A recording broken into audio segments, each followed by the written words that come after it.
તેની શરૂઆત કરીએ. તાળીઓના ગણગણાટ વડે ખૂબ ગર્વ સાથે આપણી વડોદરાની વાર્તા 22 મિનિટનો આ સાઉન્ડ લાઇટ શો નું લોકાર્પણ શ્રી હર્ષ સંઘવી સાહેબના વરદ હસ્તે. संस्कारों का समान ये महान नगर अपने हर अंश में जीवन के नए आयाम को दर्शाता है।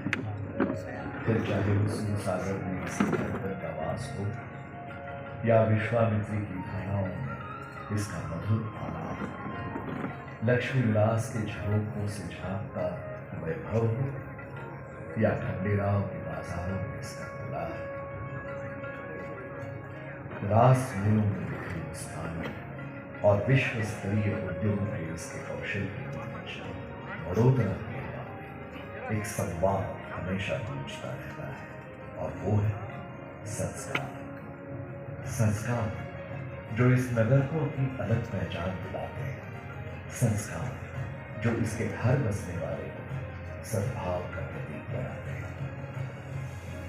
आज इस भूमि पर जहां नजर डाले वहीं से समृद्धि और सत्कार के समुचित दृश्य का आभास होता है।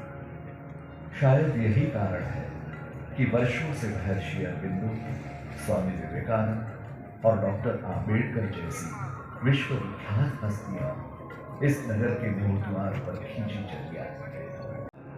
इस नगर के आख्यानों को लिए खड़ा आपका अभिवादन करता है। समय के गर्त में उतरकर यह अभूतपूर्व संग्रहालय वडोदरा के अतीत गौरव का ऐसा वर्णन करेगा जिसका स्मृति संगीत एक लंबे समय तक आपके कानों में गूंजता रहेगा।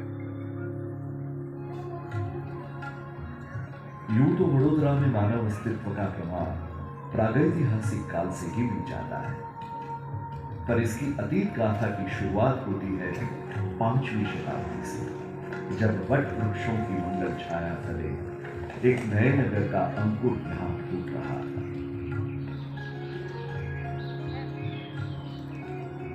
और गुप्त वंश के स्वर्ण काल में आते आते ये नगर अंकुर उज्जैन मुनियों की आबादी से बढ़कर अब अंकोटका के नाम से फल फूल रहा था।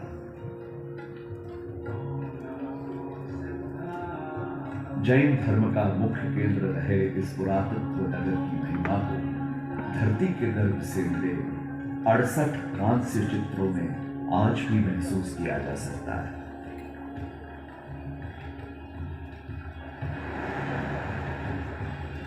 पर 6वीं शताब्दी में आई एक भीषण बाढ़ ने इस फलते फूलते नगर को यकायक उजाड़ जमीन में बदल कर रख दिया।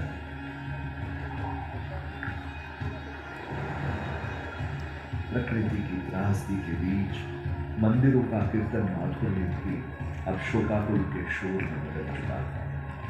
पत्रका अनादिकाल से ही वडोदरा का वटवृक्षों के साथ एक गहरा संबंध रहा है, जिसके कारण इसे समय के अंतरालों में वड़पत्रका, बरोड़ा, रोडेरा और बड़ौदा जैसे कई नामों से जाना जाता है। 19वीं शताब्दी के उदय के साथ वडोदरा के भाग्य विधान में एक नए अध्याय का संकलन हुआ।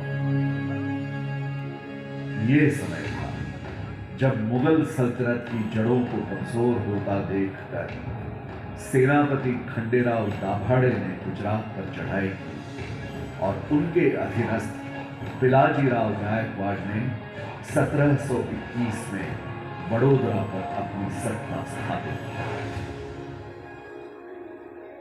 लेकिन समय चक्र के साथ साथ गायकवाड़ कुल का प्रभुत्व वडोदरा और उसके आसपास के प्रांतों पर बढ़ता चला और महाराजा पिलाजीराव के तीसरे पुत्र दामाजीराव गायकवाड़ वडोदरा राज्य के प्रथम शासक बने। 19वीं सदी के मध्य तक वडोदरा राज्य की सीमाएं 1000 वर्ग किलोमीटर के विस्तार में फैल चुकी थी, जिनमें वर्तमान गुजरात के कड़ी, नवसारी, अमरेली, कोडीना और ओखा मंडल जैसे क्षेत्र शामिल थे।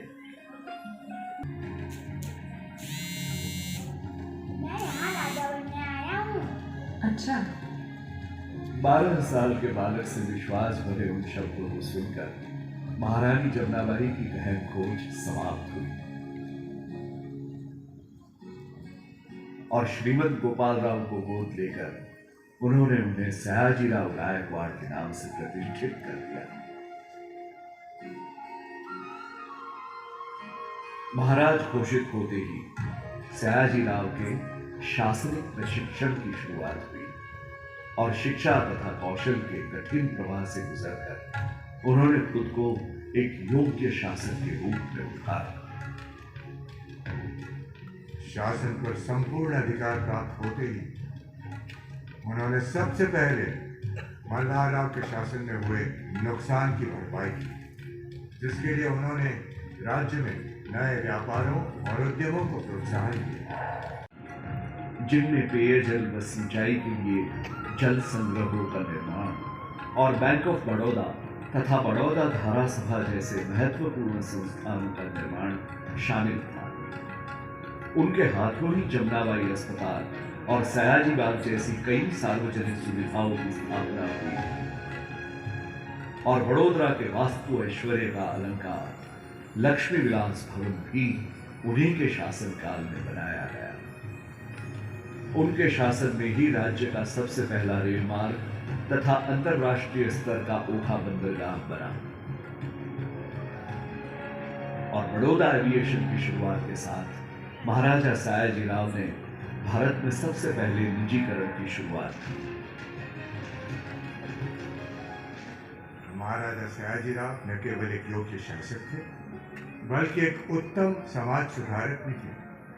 उनके राज में बाल विवाह और छुआछूत जैसी कुरीतियां बीते कल की बात हो चुकी, पर जिस कार्य के लिए उनका नाम आज पूरे विश्व में सम्मान से लिया जाता है वो है शिक्षा में उनके द्वारा किए गए सुधार। उन्होंने 1881 में बड़ौदा कॉलेज की स्थापना की और महिलाओं के लिए पाठशालाएं भी बनवाई। भारत में 3500 से अधिक शिक्षण संस्थानों को वे वार्षिक निधि भेजा करते थे और प्रतिभाशाली छात्रों को छात्रवृत्ति भी प्रदान किया करते थे। कला को शिक्षा का अभिन्न हिस्सा मानने वाले महाराजा सयाजीराव ने ही शास्त्रीय संगीत के लिए राज्य में संगीत कॉलेज की स्थापना की। वे संग्रहालय और पुस्तकालय जैसे संस्थानों के महत्व से भी अच्छी तरह से परिचित थे, जिसके फलस्वरूप उन्होंने 1887 में बड़ौदा म्यूजियम के इस भव्य परिसर की नींव रखी, जहां इस समय आप सभी विराजमान हैं। इंडो सरसैनिक शैली में निर्मित यह संग्रहालय कला के प्रति उनकी गहरी समझ को दर्शाता है। अपनी प्रगतिशील सोच और सरल आचरण के कारण महाराजा सयाजीराव ने न केवल वडोदरा की प्रजा पर राज किया, बल्कि उनके मन में अपनी अप्रतिम छवि भी बनाई।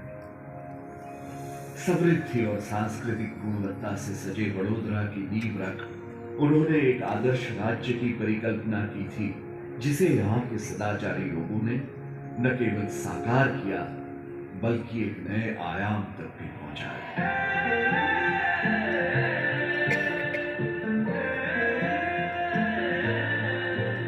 गुजरात के दिल में बसता है, पर जग में ऊंचा नाम है।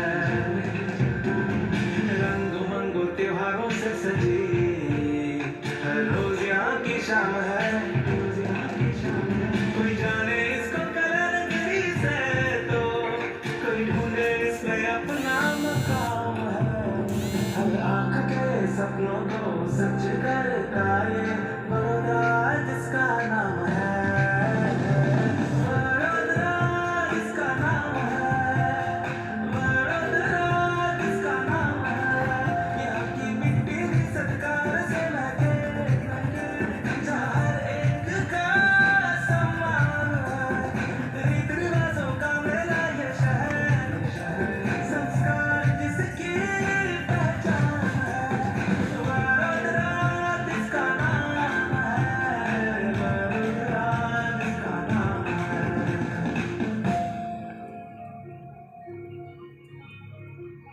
सद्भाव से सराबोर इस संस्कारी नगरी को महर्षि अरविंदो ने 13 वर्षों के लिए अपनी कर्मभूमि बनाया और इस नगर की कीर्ति ने राजा रवि वर्मा की कला को भी एक नई ऊंचाई प्रदान की। ये वडोदरा की हवा में बसा संस्कारों का संवाद ही था जिसने कवाटी बाग के वृक्ष तले बैठे डॉक्टर भीमराव आंबेडकर को सामाजिक असमानता से लड़ने का अपने जीवन का सबसे बड़ा संकल्प देने की प्रेरणा हुए। अपने राजसी महलों, मनोहर परिदृश्यों और स्वादिष्ट व्यंजनों के कारण आज यह नगर गुजरात की सांस्कृतिक राजधानी के रूप में विख्यात है और पूरे साल पर्यटकों का एक मुख्य केंद्र बना रहता है। कलात्मक सिद्धि और सांस्कृतिक विरासत का संगम वडोदरा विकास की ओर तेजी से बढ़ते हुए आज भारत के सबसे प्रगतिशील महानगरों में भी शामिल है। लेकिन आधुनिकता की ओर निरंतर बढ़ते इस शहर में शिष्टता और सदाचार आज भी सर्वोपरि है और संस्कारों का यही अमूल्य समन्वय वडोदरा को आने वाले कई युगों तक प्रसिद्धि की यश प्राप्ति करवाता रहेगा।